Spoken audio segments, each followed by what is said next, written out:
Hello friends, you are most welcome. आप देख रहे हैं क्लाइंबर लर्निंग एजुकेशन, जिसमें आज हम पढ़ने वाले हैं कि वास्तविक संख्याएं रियल नंबर्स किसे कहते हैं। तो परिमेय और अपरिमेय संख्याओं को हम वास्तविक संख्या कहते हैं। तो वास्तविक संख्या हम किसे कहते हैं? परिमेय और अपरिमेय संख्याओं को ही हम वास्तविक संख्या कहते हैं। ठीक है, अब हम पढ़ने वाले हैं कि परिमेय संख्या किसे कहते हैं, जिन्हें हम इंग्लिश में कहते हैं रेशनल नंबर्स।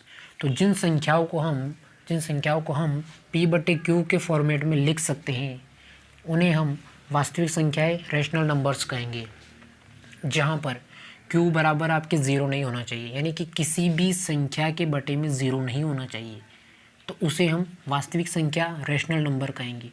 क्योंकि किसी भी संख्या के बटे में यदि ज़ीरो आ जाएगा तो वो हमारी अनंत पहुंच जाएगी, यानी कि उसका मान अनंत आ जाएगा, इन्फिनिट हो जाएगा उसका मान। तो किसी भी संख्या के बटे में ज़ीरो नहीं होना चाहिए और उसे P/Q के फॉर्मेट में हम लिख सकते हैं। उस संख्या को हम कहेंगे वास्तविक संख्या, रेशनल नंबर्स। ठीक है, जैसे कि यहाँ पर उदाहरण दिया हुआ है 2/3 -5/3, ज़ीरो भी हमारी वास्तविक संख्या है, 7। तो ऐसे हमारी जो संख्याएं होती हैं जिन्हें हम P/Q के फॉर्मेट में लिख सकते हैं, जहाँ पर Q बराबर ज़ीरो नहीं होना चाहिए, तो वो हमारी रेशनल नंबर्स, परिमेय संख्याएँ कहलाएगी। अब हम आगे बढ़ते हैं अपरिमेय संख्याओं के बारे में, जिन्हें हम इंग्लिश में कहते हैं इरेशनल नंबर्स।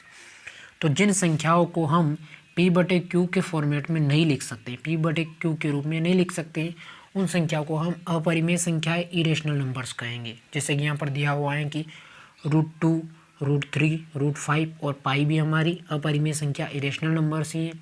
5 भी हमारा अपरिमेय संख्या, इरेशनल नंबर्स ही हैं।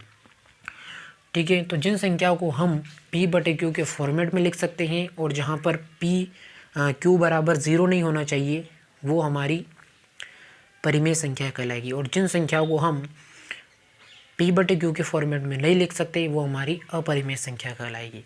धन्यवाद।